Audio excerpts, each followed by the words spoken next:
미국에서 살고 싶지 않아요. 지금 미국의 교실이 전쟁터로 변하고 있습니다. 하루 평균 3번 학생들이 총에 맞아 쓰러지고 교사들은 책상 밑으로 몸을 숨깁니다. 책 대신 총이, 종 대신 비명소리가 울려 퍼지는 교실. 이건 더 이상 뉴스가 아니라 일상이 되어버린 미국의 현실입니다. 이 지옥 같은 상황에서 수백 명의 미국 학생들이 어느 한 나라로 유학을 신청하고 있습니다. 총소리 대신 웃음소리가 들리는 나라. 그곳은 우리가 늘 위험하다고 생각했던 바로 그 나라였습니다. 과연 어디일까요? 오늘 그 충격적인 이야기가 시작됩니다. 그 전에 잠깐 1초 만에 누를 수 있는 좋아요 버튼을 꼭 눌러주시면 영상 제작에 아주 큰 힘이 됩니다. 그럼 바로 사연 시작하겠습니다. 텍사스의 아침은 언제나 뜨겁고 건조합니다. 오전 8시 30분, 소피 리처드스는 교실 복도를 걸으며 친구 에밀리와 주말 이야기를 나누고 있었죠. 그때였습니다. 탕, 탕, 탕. 세 발의 총성이 복도 끝에서 울려 퍼졌습니다. 처음엔 누구도 믿지 못했어요. 또 훈련인가 싶었죠. 하지만 비명소리가 들리고 복도 끝에서 누군가 쓰러지는 모습이 보였습니다.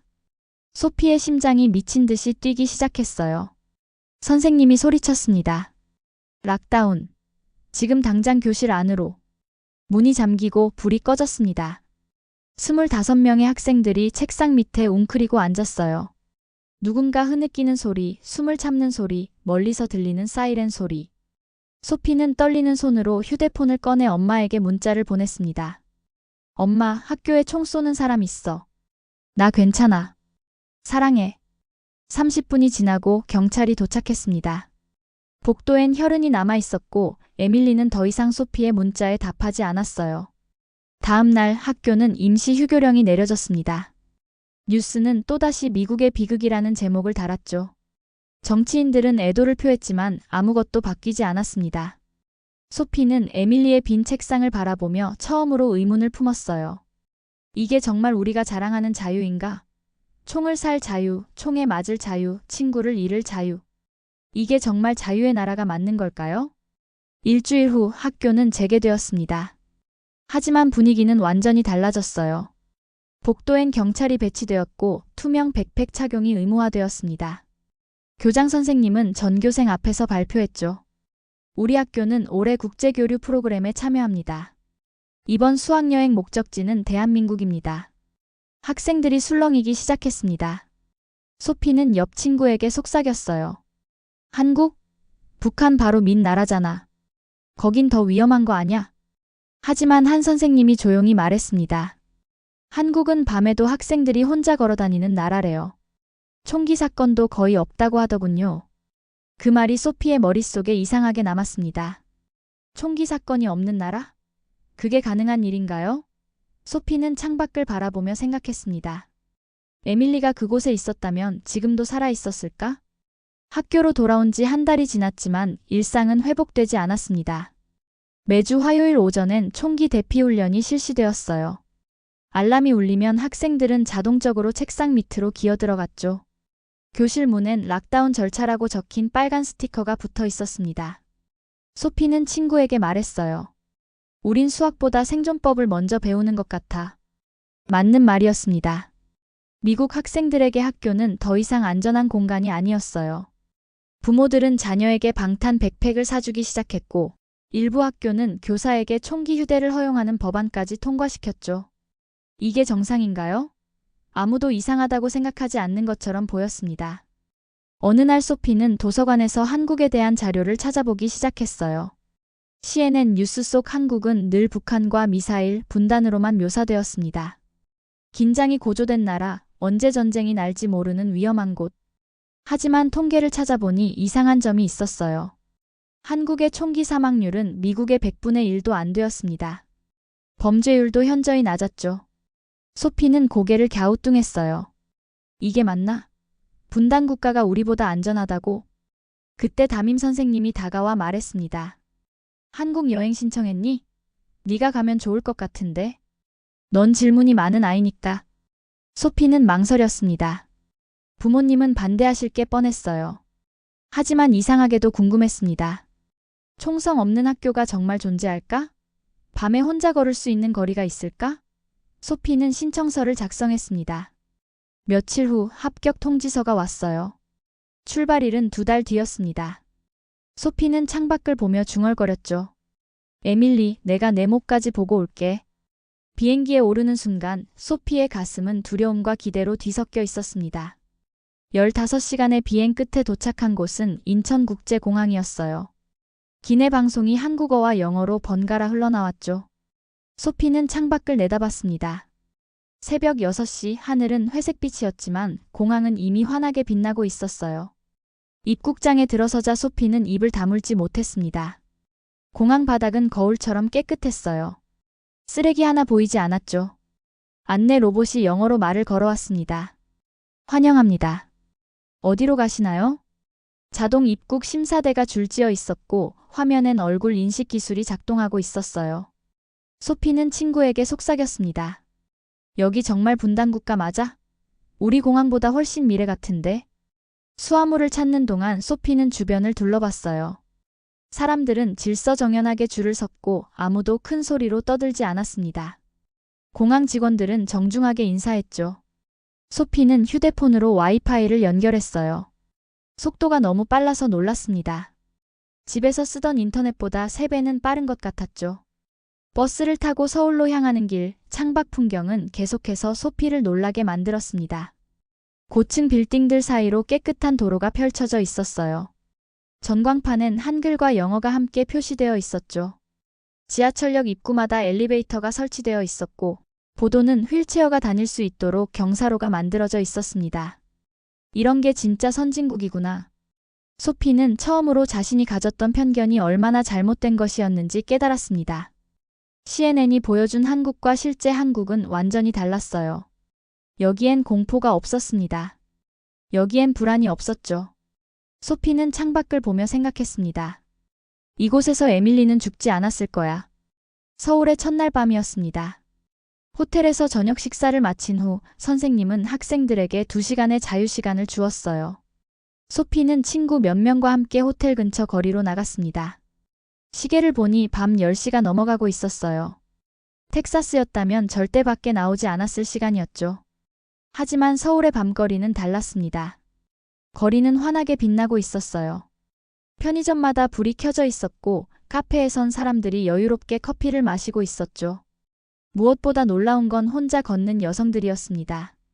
젊은 여성, 나이 든 여성, 심지어 중학생처럼 보이는 아이들도 혼자 걷고 있었어요. 아무도 두려워하지 않았습니다. 소피는 친구에게 물었어요. 여긴 밤에 위험하지 않나 봐? 친구가 대답했습니다. 선생님이 그러는데 한국은 여자 혼자 밤에 걸어도 안전한 나라래. 소피는 믿기지 않았습니다. 미국에선 상상도 할 수 없는 일이었으니까요. 밤 10시에 여자 혼자 걷는다는 건 자살행위나 다름없었어요. 하지만 여기선 그게 일상이었습니다. 야시장에 도착했을 때 소피는 또 한 번 놀랐습니다. 좁은 골목 사이로 수많은 포장마차가 늘어서 있었어요. 떡볶이, 순대, 호떡, 붕어빵. 낯선 음식들이지만 향기는 따뜻했습니다. 한 포장마차 앞에 서 있는데 앞치마를 두른 아주머니가 소피를 보며 웃었어요. 어디서 왔어? 소피는 서툰 발음으로 대답했습니다. 미국이요. 아주머니는 호떡 하나를 집어 소피에게 건넸습니다. 이거 먹어봐. 맵지 않아. 달콤해. 소피는 당황했어요. 돈을 내려고 하자 아주머니가 손을 저었습니다. 괜찮아. 외국에서 왔는데 서비스지. 그 순간 소피는 처음으로 한국의 정이라는 걸 느꼈습니다. 낯선 사람에게 베푸는 따뜻함. 대가 없는 친절. 미국에선 경험해 본 적 없는 감정이었어요. 소피는 호떡을 한 입 베어 물며 눈시울이 뜨거워지는 걸 느꼈습니다. 이 평화가 이렇게 당연한 거였나요? 이 안전이 이렇게 자연스러운 거였나요? 다음 날 아침 일행은 서울의 한 특목고를 방문했습니다. 학교 정문에 들어서자 소피는 깜짝 놀랐어요. 교정은 넓고 깨끗했으며 건물은 현대적이었습니다. 무엇보다 놀라운 건 학생들의 표정이었어요. 그들은 웃고 있었습니다. 복도를 걷는 학생들, 도서관에서 책을 읽는 학생들, 모두가 편안해 보였죠. 교실에 들어가자 한국 학생들이 영어로 인사했습니다. 환영합니다. 어디서 오셨어요? 소피는 대답했어요. 텍사스에서 왔어요. 한 학생이 물었습니다. 텍사스요? 거기 카우보이 많죠? 모두가 웃었습니다. 소피도 따라 웃었어요. 이상하게도 긴장이 풀렸습니다. 수업이 시작되었습니다. 영어 토론 수업이었어요. 주제는 인공지능과 윤리였습니다. 한국 학생들은 유창한 영어로 자신의 의견을 발표했어요. 누군가는 찬성 입장을, 누군가는 반대 입장을 논리적으로 펼쳤죠. 교사는 학생들에게 질문했고 학생들은 거침없이 대답했습니다. 소피는 속으로 생각했어요. 미국 학교에선 교사가 말하면 학생들은 받아 적기만 합니다. 질문하는 학생은 거의 없었죠. 하지만 여기선 달랐어요. 학생들이 질문하고 교사가 듣고 함께 토론했습니다. 이건 단순한 수업이 아니라 존중의 문화였어요. 수업이 끝나고 소피는 한 학생에게 물었습니다. 너희는 공부 때문에 스트레스 안 받아? 학생이 웃으며 대답했어요. 물론 받죠. 하지만 학교에서 총 맞을 걱정은 안 해도 돼요. 그 말이 소피의 가슴을 찔렀습니다. 맞아요. 여기선 공부가 유일한 고민이었습니다. 생존은 고민이 아니었어요. 교실 벽면엔 국제 수학 올림피아드 트로피가 진열되어 있었고 과학대회 수상 현수막이 걸려 있었습니다. 소피는 복도를 걸으며 생각했어요. 우린 수학 문제를 외우지만 그들은 문제를 만들어냅니다. 우린 시험을 준비하지만 그들은 미래를 준비하죠. 진짜 교육은 지식이 아니라 태도에서 시작되는 거구나. 점심시간이 되었습니다. 학생들은 질서정연하게 식당으로 이동했어요. 소피는 식당에 들어서자마자 입을 다물지 못했습니다. 식당은 넓고 깨끗했으며 조리사들은 위생복과 마스크를 착용하고 있었어요. 학생들은 줄을 서서 식판을 받았고 아무도 새치기 하지 않았습니다. 소피가 받은 식판 위엔 갈비찜, 나물무침, 잡곡밥, 미역국, 김치, 그리고 과일까지 올려져 있었어요. 소피는 놀라서 친구를 돌아봤습니다. 이게 다 학교 급식이야? 친구도 똑같이 놀란 표정이었어요. 미국에선 미트볼 하나랑 우유 한 팩이 전부였는데 소피는 식판을 들고 자리에 앉았습니다. 첫 입을 떠먹는 순간 눈시울이 뜨거워졌어요. 음식은 따뜻했고 정성스러웠습니다. 이건 단순한 점심이 아니었어요. 이건 학생을 대하는 태도였습니다. 국가가 학생을 어떻게 생각하는지 한 끼 급식이 모든 걸 말해주고 있었어요. 미국에선 급식이 벌이었습니다. 돈 없는 학생들이나 먹는 형편없는 음식이었죠. 하지만 여기선 달랐어요. 급식은 권리였고 존중이었으며 배려였습니다. 조리사들은 학생들에게 웃으며 말했어요. 맛있게 먹어. 소피는 밥을 먹으며 생각했습니다. 진짜 선진국은 건물이 높은 나라가 아니라 학생을 존중하는 나라구나. 밥 한 끼에 이렇게 정성을 쏟는 나라. 소피는 식판을 비우고 설거지대에 가지런히 올려놓았어요. 다른 학생들도 모두 그렇게 하고 있었습니다. 식당을 나오며 소피는 친구에게 말했어요. 내가 잘못 알고 있었어. 진짜 교육은 교실이 아니라 식당에서 시작되는 거야. 친구가 고개를 끄덕였습니다. 맞아. 여긴 학생을 사람으로 대하는 것 같아. 소피는 하늘을 올려다봤습니다. 구름 한 점 없는 맑은 하늘이었어요. 텍사스의 하늘과 똑같았지만 왠지 더 평화로워 보였습니다. 한 달 후 소피는 텍사스로 돌아왔습니다. 공항에 내리자마자 느껴지는 건 답답함이었어요.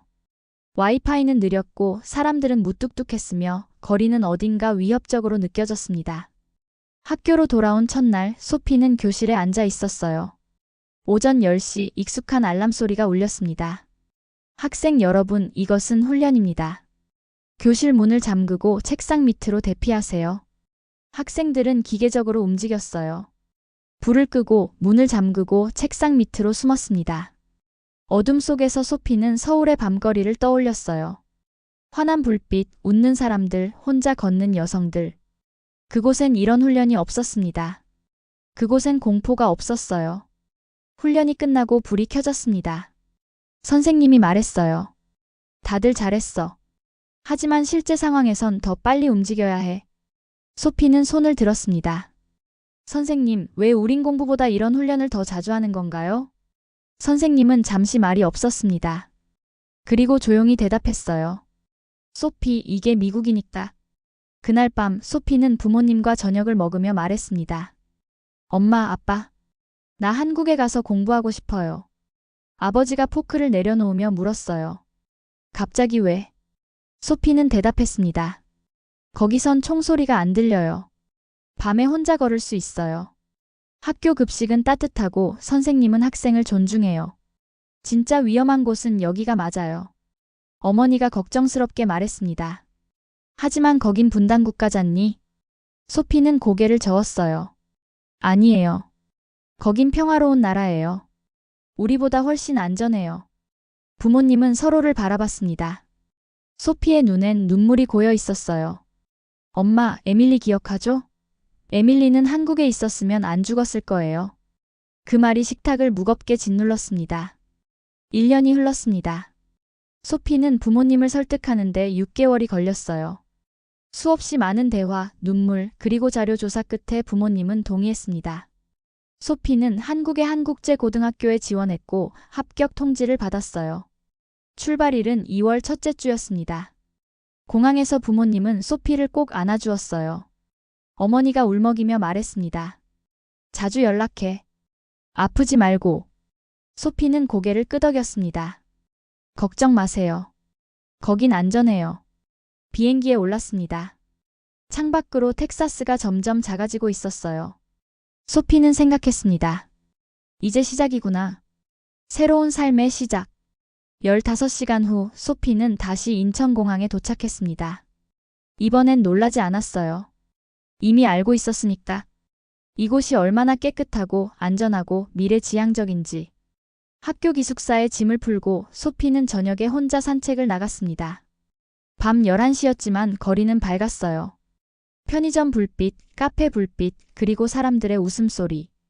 소피는 걸으며 중얼거렸습니다. 내 인생은 두 개의 소리로 나뉘어요. 하나는 총성이었고 하나는 한국의 웃음이었죠. 그때 휴대폰이 울렸습니다. 어머니의 문자였어요. 잘 도착했니? 소피는 답장을 보냈습니다. 응. 엄마, 여긴 정말 평화로워. 나 여기서 행복할 것 같아. 소피는 휴대폰을 주머니에 넣고 다시 걷기 시작했습니다. 하늘엔 별이 빛나고 있었고 거리엔 음악이 흘러나왔어요. 이제 소피는 더 이상 총성을 두려워하지 않아도 되었습니다. 이제 소피는 밤거리를 자유롭게 걸을 수 있었어요.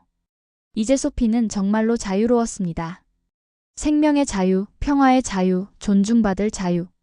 소피는 작은 카페 앞에 멈춰 섰습니다. 유리창 너머로 학생들이 공부하는 모습이 보였어요. 모두가 집중하고 있었고 아무도 두려워하지 않았습니다. 소피는 미소를 지었습니다. 그리고 천천히 기숙사로 돌아가는 길을 걸었어요. 내일부터 시작될 새로운 학교 생활을 기대하며.